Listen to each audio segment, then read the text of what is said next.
NBA free agency is pretty much over at this point. So let's talk about the teams that did the best and the teams that did the worst during the signing period. The first one that I want to talk about is the Bucks had an absolute catastrophe during this signing period. The one thing you had to do was please Giannis. Giannis wants out. Giannis wants a better team around him. That's the one, your first goal is, hey, what do I do to make Giannis happy? And what do? You release Damian Lillard. God knows why the Bucks GM is thinking of this. I understand he's out with a torn ACL and, it doesn't look like a good road for him turning 35. But you released him to sign Miles Turner, who is not that great. He's not that good. You had a Miles Turner. He was Brook Lopez. You could have just re-signed him. Brook Lopez just signed a deal for 2 years, $18 million. You signed this guy for 4 years, $107. If you were going to give that kind of... I understand that Miles Turner is a lot younger than Brook Lopez, but if you're going to give that contract out, just give Brook what he wants and then use that money for other pieces.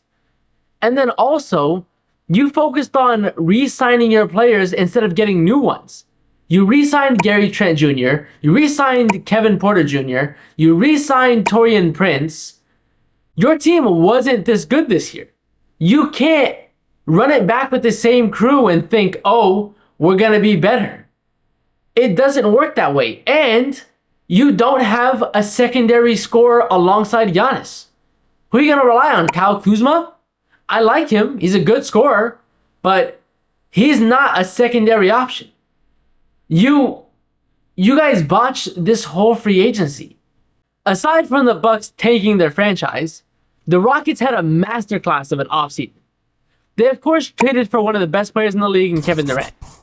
Then they made key signings that replaced their role players that are better and cheaper options. They signed Dorian Finney-Smith and they signed Clint Capella, who I like a lot.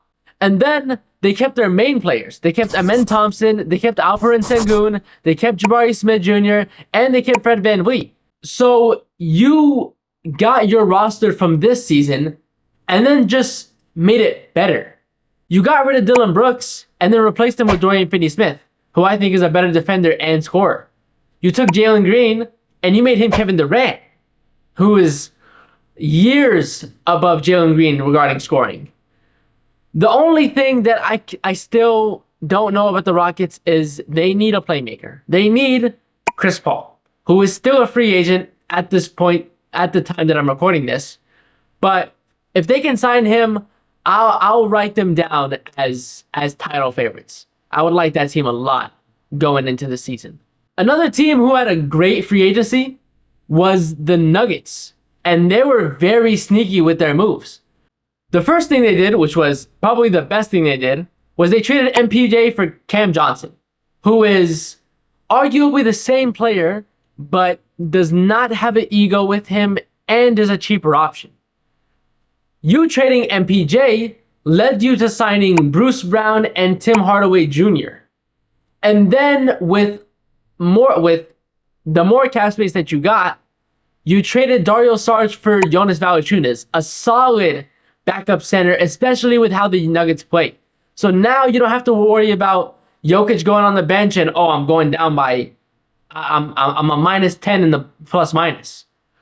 They built a great team. Now you start out a lineup of Jamal Murray, Christian Brown, Cam Johnson, Aaron Gordon, Nikola Jokic, and then your defense is solid with Tim Hardaway Jr., Bruce Brown, Jonas Valanciunas, Julian Strawther. These other guys that you had on your bench, you guys keep the main guys, but then you also added what you guys needed, which is defense. Cam Johnson is going to play a lot more defense than Michael Porter Jr.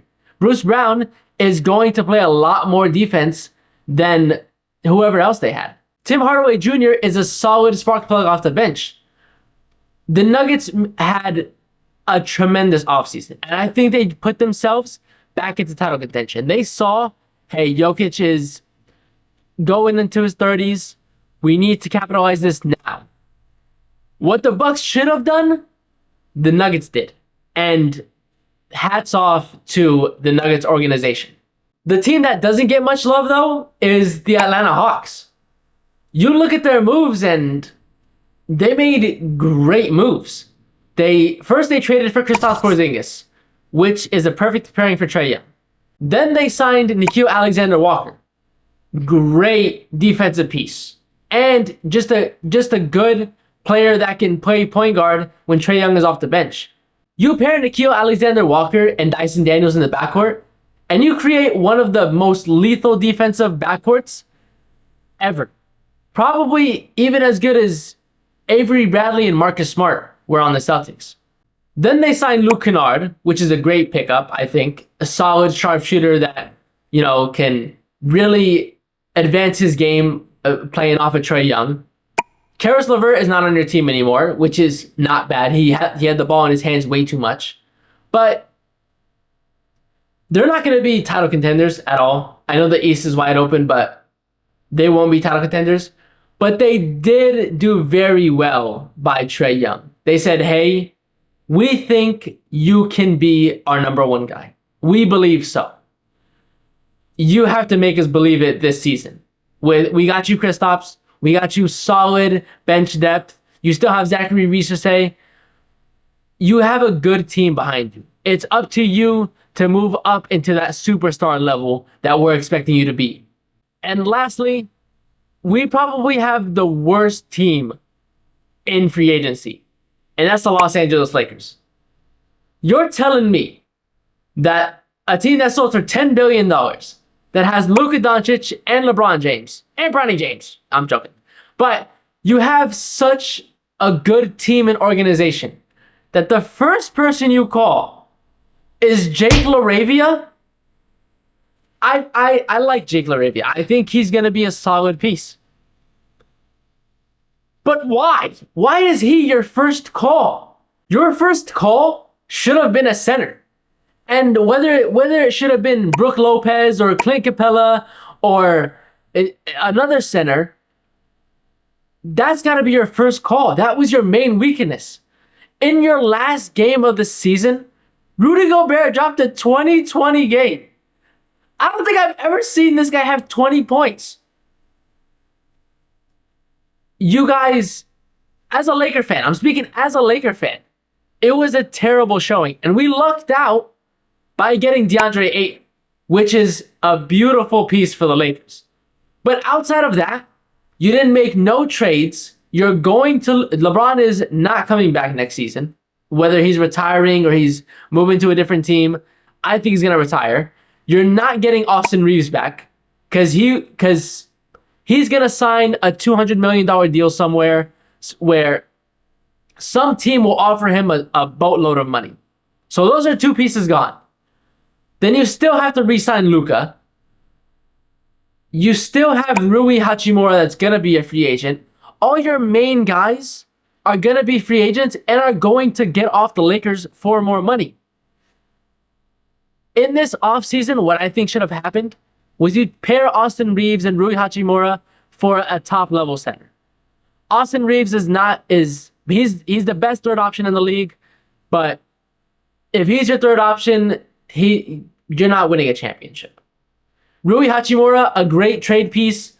I think that's where you insert Dalton Knecht into the starting lineup, give him the chance to shine, and you're going to have Klay Thompson 2.0. I have really high hopes for Dalton Knecht.